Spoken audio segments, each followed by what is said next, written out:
Assalomu alaykum, hurmatli obunachilar.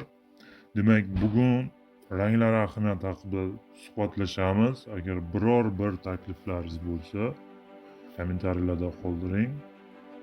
Demak, mana bu Sharqona loto kartasi. Bu oddiy qilib aytganda o'sha tushgan sharlarni joylashuv bo'yicha qo'yib chiqilgan. Demak, bu tiraj nomeri, bu 7-bonus shar.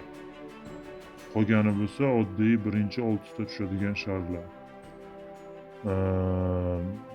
Bilasizlar, Sharqona lotoda va omad lotoda har safar har xil rang sharlar o'ynaladi.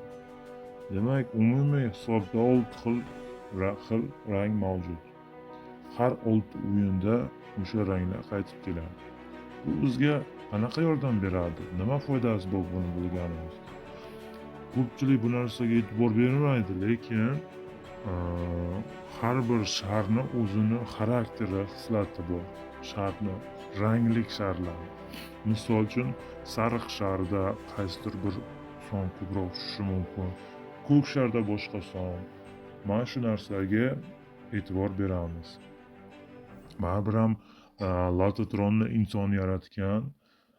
Bu inson o'zi nuqsonli bir mavjudot. U yaratgan narsa ham benuqson bo'la olishi mumkin emas. Shuning uchun bu ayrim sharlar yelanibmi yoki sal yengilroq bo'lib qolibmi, ko'p tushish odatga ega. Mana biza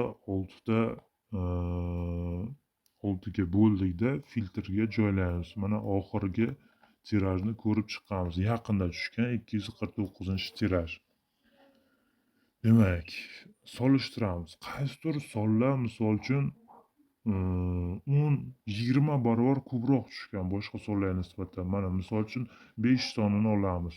Demak, butun tarixda mana shu ranglarda, demak, mana bu 249, 243, 237 degan sharda 5 soni bir martagina tushgan, atigi ko'rasizlar.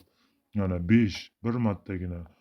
Boshqa shar, masalan 13 yoki 17 mana tushganini qarang, 18 ketma-ket tushib ketgan. Demak, bu sevimli shar. Aynan shu rangni sevimli shar. Bu degani har doim tushadi emas, prosta bu bizga ayrim bir qonuniyatlar mavjud degan xulosaga olib kelishi mumkin. Oxirgi tirajni tahlil qilamiz. E'tibor bering. 8, 14, 20, 30, 32, 33. Demak, birinchi ko'zga tashlanadigan narsa bu qaytib kelishi sonlarni. Qarang, 8 oxirgi marta 237 da tushgan. Orada bitta tashab, yana 8 tushgan. Xuddi shunaqa ahvol 30 da bo'lgan. Demak, undan oldingi tirajlarni ko'rib chiqamiz hozir. Shunaqa qonuniyat bormi yo'qmi? 36 bitta tiraj tashab tushgan. Demak, 9 bitta katak tashab tushgan. Bormi? Bor, davom etyapti qonuniyatimiz. Yana ko'ramiz. 8 yana bitta tashab tushgan. 17 bitta tashab tushgan. 30 bitta tashab tushgan. Bitta tashab tushgan deb keyingi o'yinda, demak, bizaga 4, 9, 16, 23, 26, 36 sonlardan bitta yoki ikkita, asosan hozir ikkita tushmoqda. Demak, biza ikkita olishimiz mumkin. Mana shu narsa bizaga foyda beradi.